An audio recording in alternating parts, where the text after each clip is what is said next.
ஆவின் பால் முழுதும் கன்றுக்கில்லை, நெல் ஆகும் விதையெல்லாம் நிலத்துக்கில்லை, பூவாக மலர்கிற மலர்கள் எல்லாம் தோட்டத்திற்கில்லை, கனிகள் எல்லாம் அந்த மரத்திற்கில்லை, அதுபோல என் வாழ்வும் இந்த சமூகத்துக்காக இருக்க வேண்டும் என்று அற்புதமான இந்த மாட்டு பொங்கல் நன்னாளில் ராஜ் தொலைக்காட்சி நேயர்களுக்கு மாட்டு பொங்கல் வாழ்த்துக்களை சொல்லி தொடங்குகிறேன். வாழ்த்துக்கள் உங்கள் அனைவருக்கும்.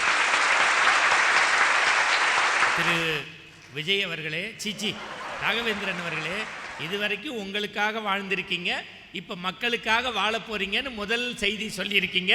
நாங்கள் குறிப்பில் வச்சுக்கிட்டோம். இது ராகவேந்திரன் செய்தி.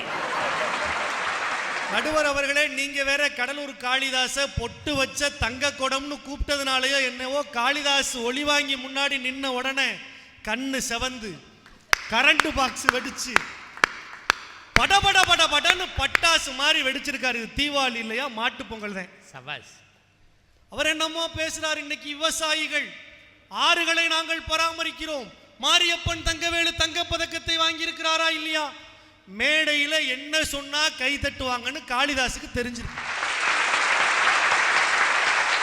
நடுவர் அவர்களே, ஒரு 10 வருஷத்துக்கு முன்னாடி டீ என்ன விலை வித்துச்சு? ஒரு 7 ரூபாய்க்கு வித்துச்சு. ஒரு 5 வருஷத்துக்கு முன்னாடி 10 ரூபாயா இருந்தது. இப்போ டீ 12 ரூபா 15 ரூபாய்க்கு சில இடங்கள்ல விற்பனை ஆகுது. ஆனா 1990 இருந்து இன்னைக்கு வரைக்கும் பூமர் பப்ளிகாமோட விலை மாறவே இல்லை. 1 ரூபாய். வாய்ப்பு கிடைக்கிற போது திருத்திக்கணுங்க. நடுவர் அவர்களே, யார் முட்டாள் யார் புத்திசாலி? நடுவர் அவர்களே, யார் முட்டாள் யார் புத்திசாலினா என்னைய முட்டா பைய மாதிரி பார்க்கறான். பாஸ் விட்டு பேசுப்பா. யார் முட்டாள் யார் புத்திசாலி தெரியுமா? அடுத்தவங்க தவறுல இருந்து தனக்கான வாய்ப்பை எடுத்துக்கிறான் பாருங்க, அவன் புத்திசாலி. தன்னுடைய தவறில் இருந்து கூட வாய்ப்பை திருத்திக் கொள்ளாதவர்கள் முட்டாள்கள். பேசுகிற போது நாங்கள் விவசாயத்தை ஆதரிக்கிறோம், நாங்கள் விவசாயிகளுக்கு தோள் கொடுக்கிறோம். மாட்டு பொங்கல் அன்னைக்கு விவசாயிகளை பத்தி பேசினா ராஜி டிவியில ப்ரோமோல போடுவாங்கன்னு காளிதாசுக்கு தெரிஞ்சு. ஐயா, 2G 3G 4G 5Gன்னு எத்தனை ஜி வந்தாலும் கஞ்சி என் விவசாயி தான் ஊத்தணும், அதுல மாற்று கருத்தே இல்ல. இப்பதான் இந்தியாவில் உள்ள சில ஜீக்களுக்கு விவசாய பத்தி புரிஞ்சிருக்கு. நடுவர் அவர்களே, நான் சாயி பக்தன். நான் சாயி பக்தன், விவசாயி பக்தன். நடுவர் அவர்களே, எந்த ஒரு தேசம் விவசாயிகளை தன் தோள்களில் தூக்கி சுமக்கிறதோ அந்த தேசம் தாங்க உயரும். ஒரு விவசாயி அழத் தொடங்கி விட்டான்னு சொன்னா அந்த தேசம் விழத் தொடங்குதுன்னு அர்த்தங்க. இன்றைக்கு இருக்கிற இந்த சமூகம் இந்த பிறக்கிற தை திருநாள்ல நாம திருத்திக்க வேண்டாமா?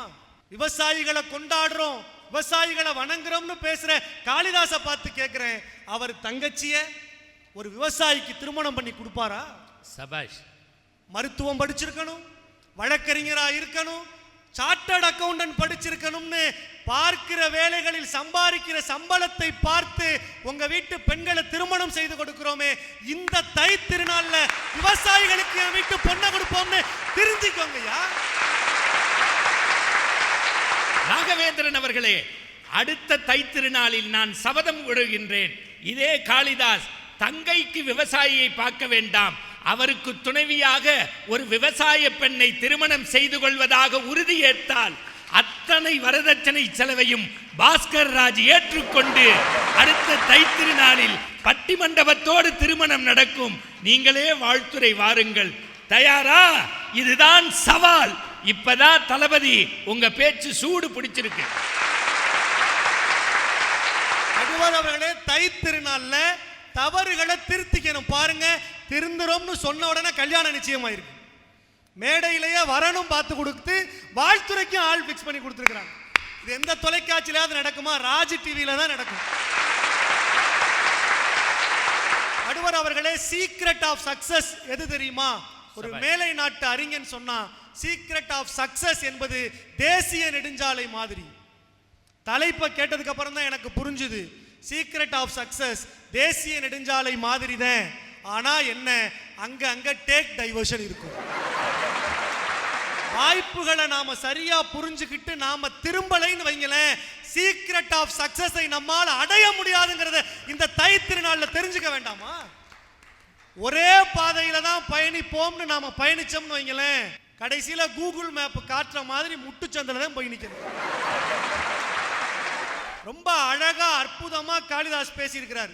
நாங்கள் எல்லாம் ஆற்று நீரை நாங்கள் காப்பாற்றுகிறோம், மணலை விமல் ராகவன் காப்பாற்றவில்லையா? விமல் ராகவன் சந்தோஷப்படுறாரு, ஆறெல்லாம் கண்ணீர் சிந்திக்கிட்டு இருக்கு. நீர் சுமந்து நடந்த ஆறுகள் எல்லாம் இன்றைக்கு குப்பை சேர் சுமந்து நடக்குதா இல்லையா? ஜீவ நதிகள் எல்லாம் இன்றைக்கு கூவ நதிகளாக மாறி இருக்குங்க. தை திருநாள்ல சொல்லாம வேற எங்க சொல்ல முடியும்? நடுவர் அவர்களே, இந்த தை திருநாள் நம்மை திருத்திக் கொள்வதற்கான வாய்ப்புங்கிறத நீங்க எங்க இருந்து தெரியுமா தெரிஞ்சுக்கணும்? மாட்டு பொங்கல் அன்னைக்கு கூட குப்பை தொட்டிகளில் குப்பைகளை துளாவிக் கொண்டிருக்கிற மாடுகள் சிந்துகிற கண்ணீரை பார்த்து தெரிஞ்சுக்க வேண்டாமா? ரயில் தண்டவாளங்கள்ல அடிபட்டு கிடக்கிற யானைகளின் ரத்த துளிகள் நாம திருந்தணும்ங்கிறத நமக்கு சொல்லலையா? நடுவர் அவர்களே, நெடுஞ்சாலை போடுவதற்காக வெட்டி வீசி எரியப்பட்ட மரங்கள் சிந்துகிற கண்ணீர் நாம திருந்தணும்னு நமக்கு சொல்லலையா? இந்த தை திருநாள்ல சொல்லலைன்னா வேற எப்பங்கய்யா சொல்ல போறோம்? இந்த தை திருநாள்ல நாம திருந்த தொடங்குறோம்ங்கிறதுக்கான அத்தாட்சியா மாட்டு பொங்கல் அன்னைக்கு இந்த பட்டிமன்றை பார்த்து கொண்டிருக்கிற ராஜ் தொலைக்காட்சி நேயர்கள் உங்கள் வீட்டில் ஒரு அற்புதமான மரக்கன்றை நட்டு வளர்க்க தொடங்குங்கள். அதுதாங்க திருப்புமுனை திருத்தமே. டெய்லி காலையில நீங்க வாக்கிங் போவீங்க, எனக்கு தெரியும், உங்களை பார்த்தாலே தெரியுது. நல்லா அதான் இது வினைய வேற எங்கேயும் வச்சுக்க வேண்டாம், இடுப்புலயே கட்டிக்கிட்டு திரியுதும்பாங்கல்ல, வயிற்றுலயே வயிற்ற அதில் வேற உடனே எல்லாரும் இப்படி பார்க்காதீங்கம்மா. அதனால தான் என்னால் சோறே திங்க முடியல. மாட்டு பொங்கல் அன்னைக்கு காலைல ஒரு இட்லி 2 தோசை ஒரே ஒரு பூரி 6 இடியாப்பம் 1/2 கிளாஸ் பால் 1 பழத்தை சாப்பிட்டு பேசாமல் வந்திருக்கேன் பட்டிமன்றம் பேச. அதில் ஒரு ஐயா வீட்டிலேருந்து எட்டி பார்க்குறாரு வயிறை, இது வயிறா வண்ணாஞ்சாவடியான்னு. என்ன பண்ண முடியும்? டெய்லி வாக்கிங் போகிற போது நீங்க பார்த்திருப்பீங்க நடுவர்களே, எல்லாரும் பார்த்திருப்போம். தமிழ்நாட்டில் படித்தவர்கள் பண்பாளர்கள் தங்கள் உடல் எடையை குறைக்கணும்னு சொல்லி வாக்கிங் போறாங்க. வாக்கிங் போயிட்டு திரும்ப வீட்டுக்கு போகும்போது எல்லாருடைய கைகளையும் பாருங்க, ஒரு பிளாஸ்டிக் கவர்ல பால் பாக்கெட் வாங்கிட்டு வீட்டுக்கு போறோம். நம்ம உடலை சுத்தமா வச்சுக்கணும்னு நாம ஆசைப்படுற மாதிரி நம்ம பாரத தாயினுடைய இந்த உடலை நாம பிளாஸ்டிக் இல்லாம சுத்தமா வச்சுக்கணும்னு என்னைக்கு நினைக்க போறோம்? இந்த தை திருநாள்ல ஒரு மாற்றத்தை கொண்டு வருவோங்க. பிளாஸ்டிக்கை ஒழித்து மீண்டும் துணிப்பைகளுக்கு மாறுவோம் என்கிற மாற்றத்தை இந்த தை திருநாள்ல முடிவெடுப்போம். அவர்களே, அழகா ஒரு கவிஞன் ஒரு பாட்டு சொன்னாங்க, தலையில ஹெல்மெட்டை போடு, இல்லைன்னா உன்னை சுத்தி சாக்பீசு கோடுன்னா. தலையில ஹெல்மெட்டை போடலன்னா உன்னை சுத்தி சாக்பீசு கோடுங்கிறத ஒவ்வொரு சாலை நிறுத்தத்திலையும் போக்குவரத்து காவலர்கள் சொல்றாங்களே, நாம என்றைக்காவது கேட்டிருக்கோமா? அதுவும் இன்னைக்கெல்லாம் தமிழ்நாட்டில் இருக்கிற அந்த டிராபிக் கம்பத்தை பாருங்களேன், வட்டமா முதல்ல ரெட்டை போட்டான், முக்கோணமா போட்டான், வளையமா போட்டான். அப்ப எல்லாம் நாம திருந்த மாட்டோம்னு சொல்லி ஒரு நல்ல அலுவலர் திருத்தமாக ஒரு வேலையை செஞ்சிருக்காருங்க. இன்றைக்கு டிராபிக் சிக்னல்ல சிவப்பு நிறுத்தத்தை இதய வடிவத்தில் போட்டிருக்காங்க, இதயம் துடிக்கிற மாதிரி போட்டிருக்கான். உன்னை நம்பி உன் வீட்டில் உன் பிள்ளையின் இதயம் துடித்துக் கொண்டிருக்கிறது, மெதுவா போ என்று சாலை விதிகள் நமக்கு சொல்லுதே, நாம திருந்த வேண்டாமா? ஒரு ஹைக்கூல ஒரு கவிஞன் இந்த இளைஞர்கள் சாலை விதிகளை மதிக்காம போறத பத்தி 3 வரியில சொன்னாங்க. சுசுகிக்கும் யமகாவுக்கும் பந்தயம் நடந்தது, சுசுகிக்கும் யமகாவுக்கும் பந்தயம் நடந்தது, பந்தயத்தின் முடிவில் ஆம்புலன்ஸ் வெற்றி பெற்றதுன்னு எழுதினாங்க. இன்னைக்கு சாலை விதிகளை நாம சரியா பயன்படுத்தணும்ங்கிற அந்த மாற்றத்தை, அந்த திருத்தத்தை இந்த தை திருநாள்ல கொண்டு வர வேண்டாமா? பிறக்கிற தை திருநாள் நாம் நடந்த தவறுகளை எல்லாம் எண்ணி திருத்திக் கொள்வதற்கான அற்புதமான வாய்ப்புங்க. மேடையில் வந்து அம்மன் சிலை போல என் வீட்டில் அம்மா இருக்கிறார்னு சொன்னா போதுமா? அம்மன் சிலை போல என் வீட்டில் அம்மா இருக்கிறார்னு சொன்னா போதுமா? ஒவ்வொரு வீட்டிலும் வெள்ளை உடையில் தேவதை இருப்பாள் என்று நினைக்காதீர்கள். அழுக்கு உடையிலும் ஒரு தேவதை இருக்கிறாள் அம்மா. அந்த அம்மா கிட்ட வேலையை முடிச்சிட்டு வீட்டுக்குள்ள நுழையும் போதே என்னமோ வெட்டி முறிச்சிட்டு வீட்டுக்கு வந்த மாதிரி, அமெரிக்க ஜனாதிபதி மாதிரி உள்ள நுழைஞ்ச உடனே ஏய் தண்ணிய குடுமா என்ற அதிகார தோரணையோடு கேட்கிறோமே. மேசையில உட்கார்ந்து சாப்பிட்டுட்டு முருங்கைக்காயை நல்லா முறுக்குன்னு உறிஞ்சி எடுத்து சப்பி குப்பைகளை மேசையிலையும் தட்டிலையும் போட்டுட்டு அங்கேயே கை கழுவிட்டு எந்திரிச்சு போறோமே. இந்த தை திருநாளில் திருத்திக் கொள்வதற்கான ஒரு வாய்ப்பு இருக்கு நண்பர்களே. இனிமேலாவது சமையலறைக்கு போய் நமக்கு தேவையான தண்ணீரை நாமே வந்து குடிப்போம்.